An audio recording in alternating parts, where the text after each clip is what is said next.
à tous, ravi de vous retrouver pour ce nouveau numéro de Santé Mag. En Algérie, les hommes de plus de 50 ans souffrant de symptômes urinaires consécutifs à un problème de prostate sont nombreux, même si dans la majorité des cas, ces troubles sont bénins, des antécédents de tumeurs de la prostate ou un bilan avec un taux de PSA anormal font craindre un cancer. L'incidence de cette maladie a augmenté au cours de la dernière décennie, une propagation expliquée essentiellement par l'augmentation de l'espérance de vie, l'âge étant un facteur de risque majeur dans cette maladie. Comment soigner un cancer de la prostate? Quelle est la place du diagnostic précoce dans la prise en charge? Doit-on opérer tout le monde? Enfin, parvient-on à guérir ou à offrir plutôt un semblant de vie normale pour nos malades pendant et après les traitements? Voilà en gros le propos que je vous propose ce soir pour cette émission. Et pour en parler, j'ai le grand plaisir de recevoir Dr Zaïdi Sarah. Bonsoir. Bonsoir. Vous êtes oncologue médical au CHU de Bni Messous. J'ai également le grand plaisir de recevoir dans cette émission professeur Ould Larbi Sid Ahmed. Bonsoir. Bonsoir. Vous êtes urologue, vous êtes également chef de service à l'hôpital de Blida. J'ai également le grand plaisir de recevoir professeur Bnaaqila Kamel. Bonsoir. Bonsoir, merci pour Vous êtes urologue. J'ai également, et enfin, le grand plaisir de recevoir Dr Hachi Karim. Bonsoir. Bonsoir et merci pour l'invitation. C'est moi qui vous remercie, à vous quatre, de l'avoir accepté. Je rappelle que vous êtes urologue libéral. Alors, l'Algérie enregistre quelque chose comme 4000 nouveaux cas de cancer de la prostate, un des premiers cancers qui touche l'homme, aux côtés du cancer du poumon et du cancer colorectal. Et pourtant, cette maladie, très souvent, a été victime de banalisation. On disait que c'est un cancer latent. C'est un cancer qui touche les vieux ou les seniors. Est-ce qu'on en est encore là, professeur Hachi, ou on parle plus facilement quand même de Oui, cancer de la on en prostate? parle plus facilement et là, ce n'est pas un cancer qui touche que les seniors. Actuellement, on assiste au diagnostic chez des patients de plus en plus jeunes. Et pour nous, le challenge est de diagnostiquer des formes localisées pour pouvoir les traiter. Oui. Alors on parlait à peu près de l'âge médian de la survenue de cette maladie justement, puisque vous vous dites que ce n'est pas uniquement une maladie des seniors. On disait à peu près que c'est 65 ans, c'est ça. Alors qu'aujourd'hui, nous réalisons que cette maladie touche quand même des sujets jeunes. On en voit beaucoup, professeur Bnaaqila, en consultation. C'est-à-dire des personnes qui ont entre 45 et 50 ans, par exemple. 47-50 ans, peut-être pas, mais il faut penser à une forme familiale probablement, donc après on va en parler, etc. Dans les dépistages des femmes et à risque, c'est comme un petit peu dans le sein et tout ça. Et par contre, depuis qu'on fait des dépistages, donc il y a un glissement dans l'âge, et c'est tant mieux, tant mieux dans le sens pour pouvoir faire le diagnostic au stade précoce et donner la possibilité aux patients de guérir de ce cancer par des traitements adéquats. Oui. Alors vous pensez qu'aujourd'hui la communication ou la pédagogie a finalement porté ses fruits? C'est-à-dire aujourd'hui on a quand même pu changer cette idée que ce cancer ne touche que les seniors ou que c'est du domaine de la vieillesse? Exactement, et on a senti, je pense, les gens qui sont sur le terrain, qu'il y a un glissement même dans les formes. On avait à un certain moment, je dirais peut-être 80%, un peu plus, de formes métastatiques. Maintenant, on est en train de voir un peu un glissement vers les formes localement avancées comme localisées. Ça, c'est grâce au travail, bien sûr, des médecins, des infirmiers, etc. Et surtout, bien sûr, de l'information, donc des médias. Absolument, oui. La sensibilisation. Alors, c'est la troisième cause de décès par cancer chez les hommes. Vous le voyez, vous, en consultation, parce que vous êtes oncologue quand même médical, vous voyez quand même que les malades arrivent aujourd'hui à des stades précoces? Oui, on le constate. Si on va sur les dernières années, comme on vient de le souligner, on voit quand même une tendance vers l'équilibre. Parce qu'il y a quelques années, c'est vrai. C'est-à-dire, on est arrivé finalement à changer la cadence. En oncologie, en tout cas, on voyait surtout, voire plus que les 2/3 des malades qui débarquent en consultation sont des malades métastatiques.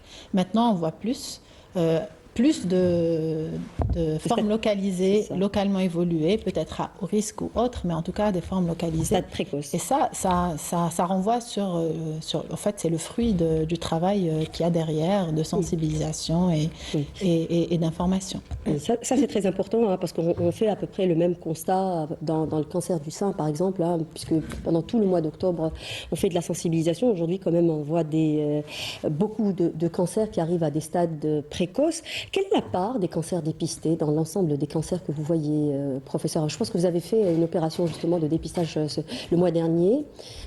Ça représente combien les stades qu'on voit en dépistage, Oui, les cancers qu'on voit en dépistage? Tout à fait, comme pratiquement tous les centres Oui. et les services, on a fait des journées durant le mois de novembre, donc c'est le mois bleu, le mois du cancer de la prostate, comme le mois d'octobre et le mois du cancer du sein. Donc on l'avait fait dans notre établissement. La veille, donc durant pratiquement une semaine, on a lancé ça sur les médias, au niveau des mosquées et tout ça, pour dire qu'il y a une journée de sensibilisation et de dépistage au niveau de notre établissement. Nous avons reçu comme dans l'ordre de 170 à 180 quand même patients qui sont venus, donc qui étaient intéressés pour faire le dépistage. Et comme vous le savez, le dépistage, on devait faire l'interrogatoire de nos patients, voir leurs antécédents, etc. Et aussi leur faire le dépistage, c'est-à-dire biologique, à savoir le PSA. Oui, et vous avez trouvé combien de cancers finalement? Je vais vous dire, c'était entre 40 et 50% de ces malades, je ne vais pas dire malades, de ces personnes qui sont venues, hein, et dont le taux de PSA a dépassé les 4 nanogrammes. Donc ces patients-là, ils ont été ciblés, donc on a ouvert des dossiers pour suivre justement leur évolution. Oui. Est-ce que vous pensez aujourd'hui qu'on est parvenu finalement à réduire la mortalité hein Oui, bien sûr, c'est clair. Hein, c'est clair que les actions qui ont été faites en direction de la population, en direction des médecins aussi, je pense que c'est très important. Cette action en direction des médecins pour mieux diagnostiquer le cancer de la prostate fait que la mortalité a beaucoup reculé et qu'on sait guérir le cancer actuellement. Oui, il faut dire que c'est un cancer qui se soigne bien quand il est dépisté justement à des stades précoces. C'est ce qu'on va voir d'ailleurs dans ce reportage, un reportage réalisé au niveau de votre cabinet, professeur Benarila, où on va voir justement le témoignage de patients complètement en rémission. C'est un reportage signé Raouf Hamouch, regardez. C'est le cancer le plus fréquent chez les hommes. L'adénocarcinome ou cancer de la prostate touche environ un homme sur 6. En Algérie, cette pathologie est souvent détectée tardivement, vers la fin de la soixantaine. Ce cancer, Mohamed a pu le vaincre en 2017 après avoir été diagnostiqué 3 ans auparavant. Aujourd'hui, Mohamed est en bonne santé. Personnellement, je n'avais pas de symptômes. Le cas de la maladie, la radio, je ne fais pas l'âge. On a un diagnostic à partir de l'âge de 45 ans ou de 50 ans, il faut le faire. Il faut le faire. Ça ne demande rien. Le patient, après lui avoir expliqué toutes les modalités thérapeutiques, il a préféré se faire opérer. Mais comme vous l'avez vu, il est bien rétentionniste, il retient ses urines et tout ça, etc. Et même sur le plan intime, etc., il arrive à régler ce problème en utilisant des traitements. Les spécialistes expliquent ce phénomène par la hausse, entre autres, de la moyenne de l'espérance de vie dans notre pays, estimée à 76 ans, et bien d'autres facteurs.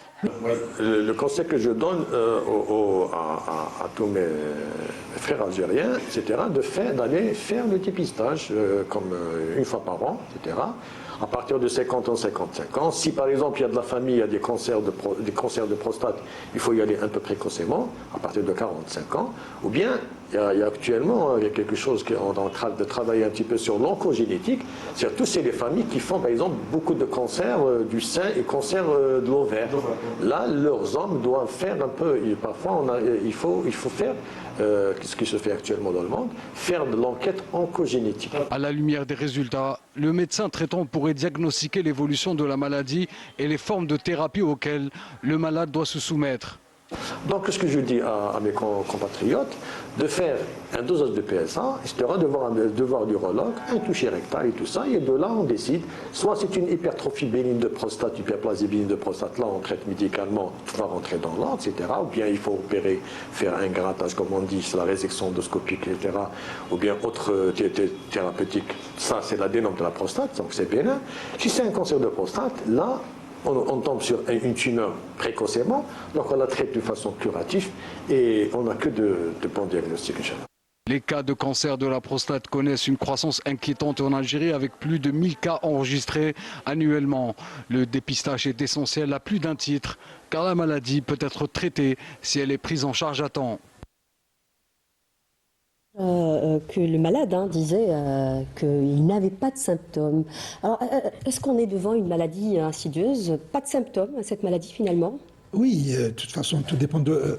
Il y a une anatomie qui a été découverte par McNeil. Donc, c'est une anatomie zonale. Et le cancer de la prostate se développe à la périphérie de cet organe-là. Donc, il est loin de l'urètre. Donc, on n'a pas de signe. Donc, ça veut dire qu'il ne faut pas attendre les symptômes pour se faire dépister. Oui, mais quand on parle par exemple de troubles urinaires chez certains, on sait que ce n'est pas forcément un cancer, mais est-ce que ça peut être quand même révélateur d'un cancer ou pas? Eh bien oui, c'est cela en fait le dépistage ciblé. On va cibler justement ces gens-là, ça veut dire les sujets à partir de 50 ans et qui ont une symptomatologie urinaire. Donc avec la symptomatologie urinaire, ces gens-là vont consulter chez leur médecin. Et systématiquement, leur médecin va demander normalement un taux de PSA. D'accord. Alors, est-ce qu'on peut parler de profil dans le cancer de la prostate? Est-ce que tous les hommes sont égaux devant le cancer de la prostate? Alors non, justement. Alors on a parlé tout à l'heure de génétique déjà. C'est un cancer très hétérogène et devant ce cancer, on ne peut pas dire que tous les malades sont les mêmes. Il y a des profils immunohistochimiques, des contextes cliniques, des contextes familiaux.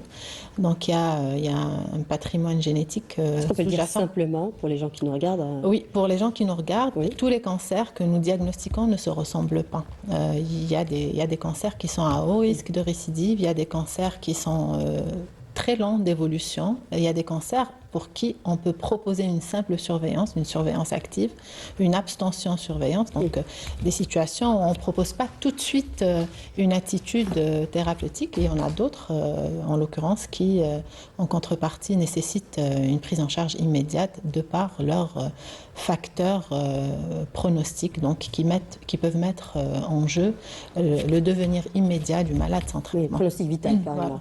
Oui. Docteur Benarella, qui doit-on dépister finalement? On ne fait pas, normalement, dans la définition, parce qu'il y a un grand débat concernant le dépistage de masse, le dépistage individuel, etc. Qu'est-ce que vous en pensez? Vous pensez qu'on devrait faire un dépistage de masse? Pour nous, dans la situation en Algérie, on est obligé d'y aller. On est obligé d'y aller parce qu'on découvre encore les formes métastatiques.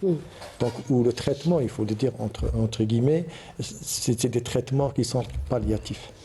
Donc, il vaut mieux aller faire dépister, etc., ces gens-là, pour pouvoir tomber sur des cancers localisés, pour pouvoir les traiter et leur donner de la chance de guérir. Et quand on prend un patient et on le traite dès le début, on a une chance de guérison qui au-delà de 95%. Oui. Alors, dans un cancer de la prostate aujourd'hui, je parle de 2024, est-ce qu'on cherche encore à guérir la personne ou la sauver carrément, puisqu'on parle de pronostic vital qui peut être mis ou remis en question, ou plutôt aussi on cherche quand même à préserver certaines fonctions, comme la fonction sexuelle par exemple, ou la fonction urinaire.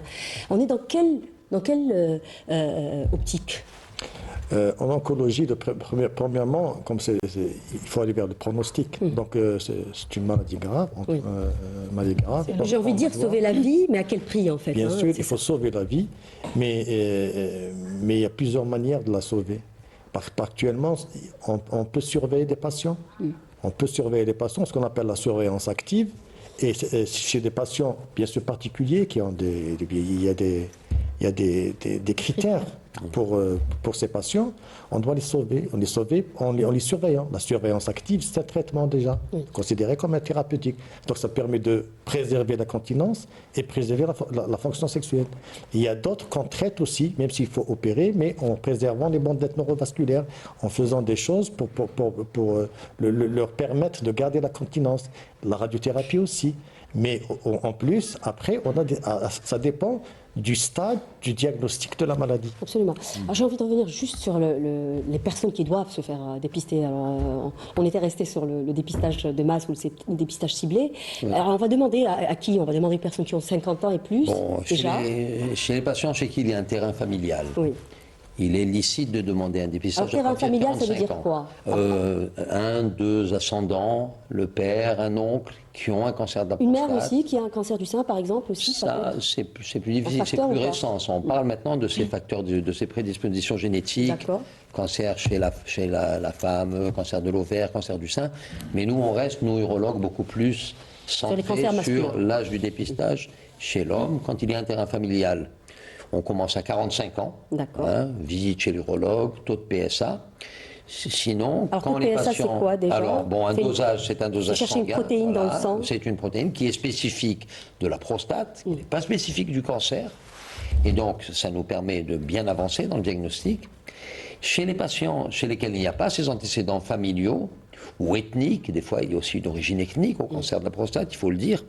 Là, chez ces patients, entre 50 et 75 ans, il est licite de demander, donc, quand ils consultent pour des symptômes urinaires, il est licite de leur demander le bilan. C'est le diagnostic, si vous voulez faire du dépistage de masse, c'est quand même controversé, parce qu'il faut voir au point de vue économique, est-ce que c'est viable? Dans les pays occidentaux, ils en sont revenus. C'est-à-dire que le dépistage actuellement est beaucoup plus ciblé, et le dépistage systématique, économiquement, n'est pas... C'est-à-dire toutes les personnes qui ont 50 ans ne sont pas concernées par ce dépistage? Oui, pas tous, c'est assez discuté. Chez nous, comme l'a dit le professeur Benakila, si on veut avancer dans le diagnostic des formes précoces, c'est vrai qu'il faut peut-être aller un peu plus loin en étant assez agressif. Je sais que souvent les médecins, les diabétologues, les cardiologues demandent souvent des taux de PSA et nous adressent ensuite les patients. Donc je pense qu'on peut... Quelle est l'étape? Alors on va faire une prise de sang pour chercher ce... Oui, donc le taux de PSA, une consultation chez l'urologue pour voir, faire un toucher rectal, voir si la prostate est normale ou pas. Ensuite, si le taux de PSA est anormal ou si le toucher rectal est anormal, ensuite, l'attitude logique actuellement, c'est l'IRM. Oui. Est-ce que, si vous permettez, j'aimerais m'arrêter juste à l'examen physique ou le toucher rectal. Est-ce qu'aujourd'hui, les patients y adhèrent? Parce que pendant longtemps, on parlait quand même d'un tabou. Beaucoup de gens n'acceptaient pas cet examen. Est-ce qu'aujourd'hui, ça se passe mieux? Maintenant, complètement. Même ailleurs, pas uniquement en Algérie. On parle les patients de cet examen comme étant un grand tabou. Les patients même sont informés, donc ils s'étonnent si jamais le médecin ne leur fait pas de toucher rectal. D'accord, ils sont informés. Donc, absolument. Finalement. Et c'est quelque chose qui passe très très bien et qui nous apporte beaucoup d'éléments. Et qui est surtout systématique. L'examen clinique est important. Oui. Alors pourquoi un diagnostic précoce? Qu'est-ce que ça change concrètement dans la prise en charge? Concrètement, c'est un diagnostic précoce aussi. Qui dit diagnostic précoce, automatiquement, on va vers une thérapeutique. La thérapeutique, comme l'a si bien dit le professeur Benakila, c'est-à-dire on passe... Tout dépend des critères, de la surveillance active vers la radiothérapie ou la chirurgie, et même l'hormonothérapie. Mais toujours est-il, juste après le toucher rectal, comme l'a si bien dit le docteur Hachi, on va actuellement nous avons à notre portée l'IRM, l'IRM centrée sur la prostate. Elle va apprécier cette prostate, elle va apprécier le volume et aussi rechercher un nodule. Un nodule, c'est-à-dire un tout petit bouton localisé au niveau de cette prostate, et ils vont nous la classer, ce nodule, ils vont nous le classer. Et en fonction de ce classement, on va voir si on fait justement une série de biopsies ciblées ou pas. Alors concrètement, ça se passe comment? Alors on a bien sûr la phase j'ai envie de dire, la phase où on va annoncer la maladie, qui est une phase très complexe. On en parle à chaque fois qu'on parle de cancer, malheureusement. Et pour les traitements, est-ce qu'on en parle ouvertement? Est-ce qu'il y a des patients, par exemple, qui demandent à retarder la chirurgie, parce que la chirurgie est souvent quand même une étape indispensable, hein, disons-le, ça s'apparente à une castration, notamment pour les sujets jeunes. Est-ce qu'il y a des patients, par exemple, qui disent est-ce qu'il y a possibilité de retarder? Est-ce qu'on a la possibilité d'avoir cette discussion aujourd'hui? Eh bien, si je peux me permettre, la prise en charge du cancer de la prostate n'est plus du tout la même qu'il y a 10-20 ans. Le diagnostic est certes établi par nos confrères urologues et en fait la discussion se passe ici. Donc dès qu'on a le diagnostic, on a le compte rendu ANAPAT et les possibilités donc thérapeutiques, surtout quand on parle de maladies localisées. Et là, je pense que mes confrères urologues me rejoignent là-dessus. On va reposer la question. Oui, on peut proposer dans certaines situations aussi bien la chirurgie que la radiothérapie. Et en tant qu'oncologue, je peux vous dire que certains sont plutôt réticents par rapport à la chirurgie. Je ne sais pas pourquoi, peut-être vous avez une explication. Je pense qu'il y a une question aussi d'âge.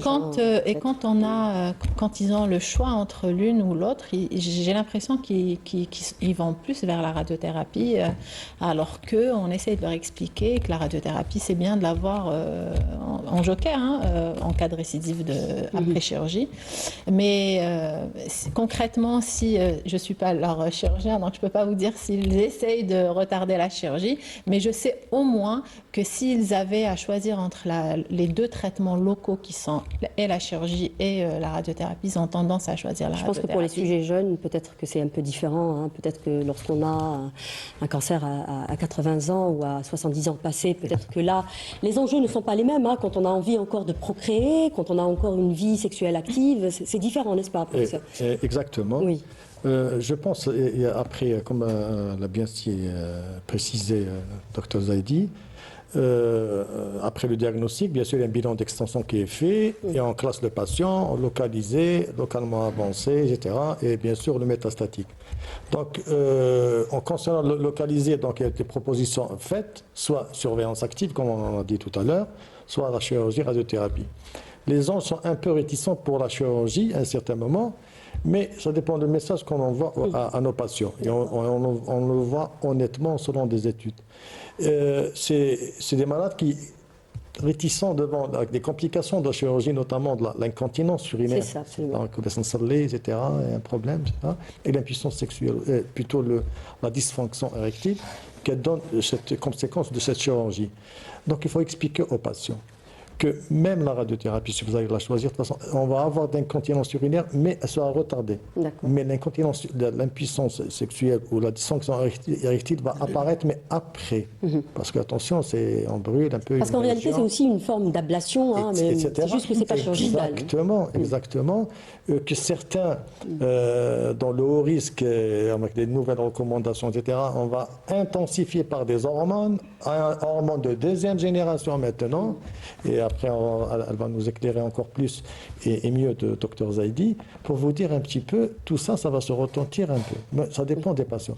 Les patients jeunes, sincèrement, je leur propose de faire la chirurgie et laisser la radiothérapie comme arme, éventuellement s'il y a une récidive, pour pouvoir lutter contre cette récidive.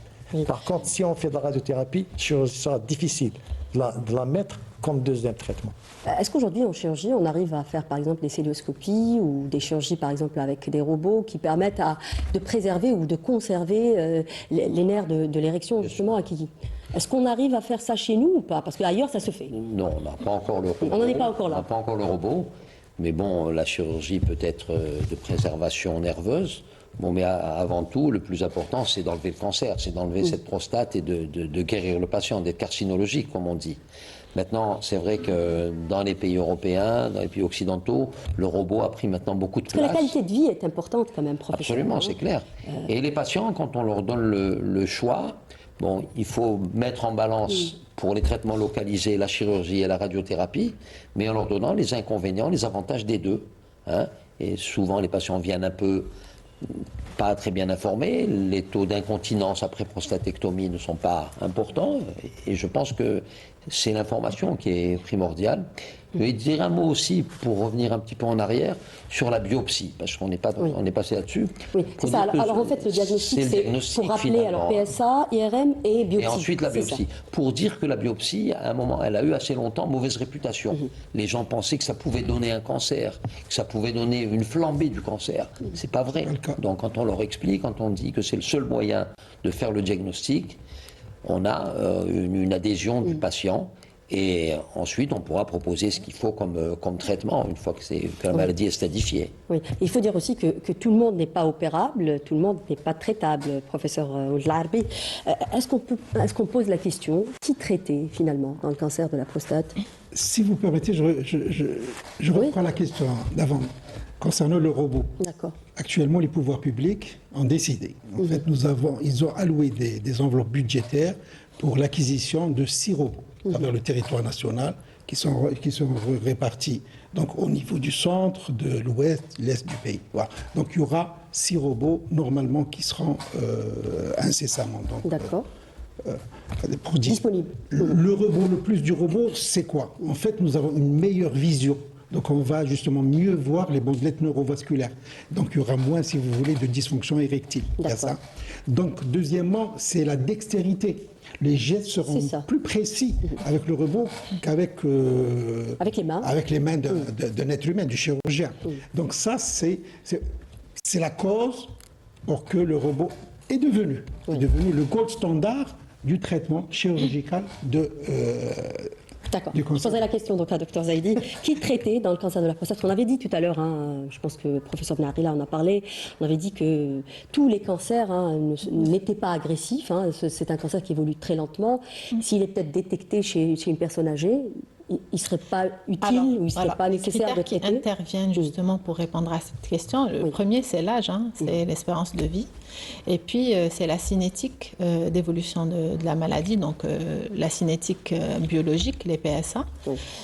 Les critères histopronostiques, il y a ce qu'on appelle le score de Gleason qui Est-ce qu'on peut dire ça simplement, Dr Zaidi? Alors quand on fait la biopsie, il y a des données qui reviennent. C'est chinois pour les gens qui nous regardent. Il y a des données qui reviennent, qui nous expliquent que bon, ça c'est une maladie agressive. C'est-à-dire on a les moyens aujourd'hui de savoir s'il est agressif ou pas. Oui, bien sûr. C'est des critères histopronostiques. Et donc, tous ensemble, l'âge, la cinétique clinique, biologique et radiologique, en plus de l'histologie, donc la biopsie, peuvent nous permettre de choisir de ne pas traiter un patient ou de le surveiller tout simplement. Et bien sûr, rebondir dès que la situation peut se corser. Donc, on peut toujours garder, on va dire, l'option thérapeutique au moment où le patient en aura besoin réellement.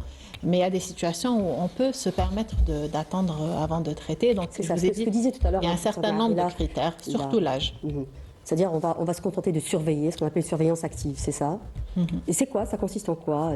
Il faut refaire des... Alors la surveillance active, je pense, mais contraire à la pratique basée sur des éléments cliniques, biologiques, radiologiques, en disant que ce n'est pas ne rien faire. C'est une méthode de traitement. Il faut rester dans la fenêtre de curabilité, comme on dit. C'est-à-dire qu'il faut que le patient, si jamais il s'aggrave, on puisse le traiter à temps. Les patients, c'est vrai, parfois s'étonnent un peu en disant « j'ai un cancer et vous ne proposez pas de traitement ». Il y a des cancers peu agressifs, ce qu'on appelle des bas risques, qui peuvent très bien être surveillés, qui n'évoluent pas. Et le tout pour nous, c'est le challenge, c'est de surveiller ces patients et de ne pas laisser passer la fenêtre de curabilité, c'est-à-dire de les traiter si jamais la tumeur devient agressive. Alors le traitement, la chirurgie, c'est indispensable. Enfin, on avait dit que tout le monde n'est pas opérable. On a parlé notamment des sujets âgés. Quels sont les traitements aujourd'hui qu'on propose dans le cancer de la prostate? Il y a la chirurgie, je parle en tant qu'urologue, etc. La chirurgie, et ça dépend, soit à ciel ouvert, quand ça veut dire on ouvre le patient actuellement, comme on fait actuellement en Algérie, soit on fait en cellio, de plus en plus moins, et surtout robot.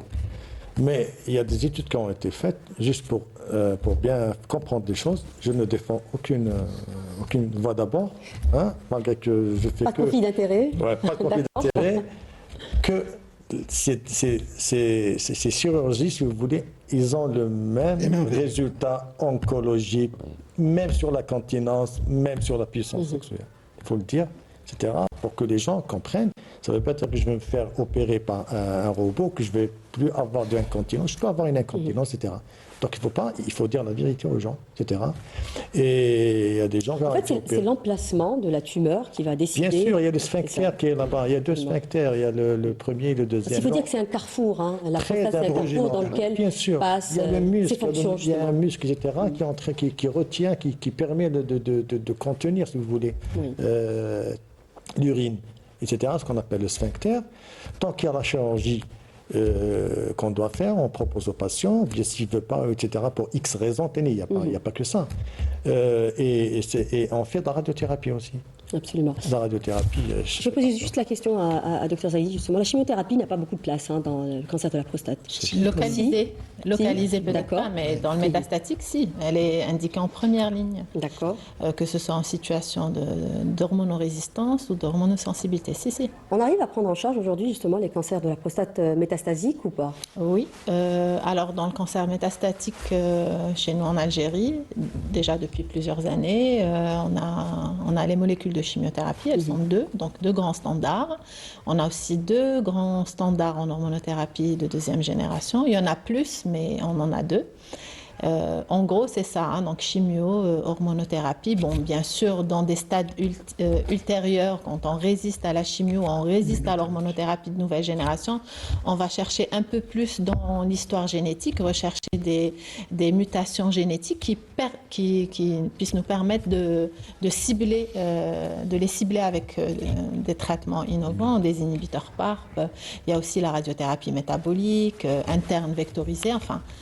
Oui, on a compris. On termine juste avec une question très rapidement, professeur Ould-Arabi, parce qu'il ne reste plus de temps.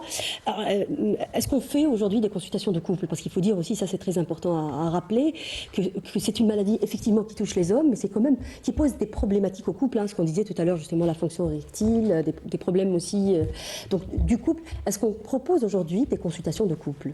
Tout à fait, on le fait. De toute façon, dans mon service, on le fait, on en parle. Pourquoi? Parce qu'il y a la dysfonction érectile. Il faudrait que l'épouse soit au courant justement de ce problème. Et généralement, les femmes adhèrent. Il y a ce problème-là. Il faut dire aussi qu'il y a certains hommes qui se remarient. Donc, automatiquement, ils tiennent une importance ultime justement à cette donnée-là. Donc, c'est pour ça que généralement, on reçoit le couple. C'est ce que je fais, je reçois le couple et j'explique justement au couple les secondaires justement de la chirurgie et aussi de la radiothérapie et de l'hormonothérapie. Même de l'hormono. Même de l'hormonothérapie. Absolument. Merci beaucoup, messieurs, madame, d'avoir participé à cette émission. Merci à vous à nous avoir prêté attention. J'espère qu'on a pu répondre aux questions que vous vous posez à ce sujet. Cette émission est à présent terminée. On vous retrouve samedi prochain. D'ici là, faites attention à votre santé. Au revoir.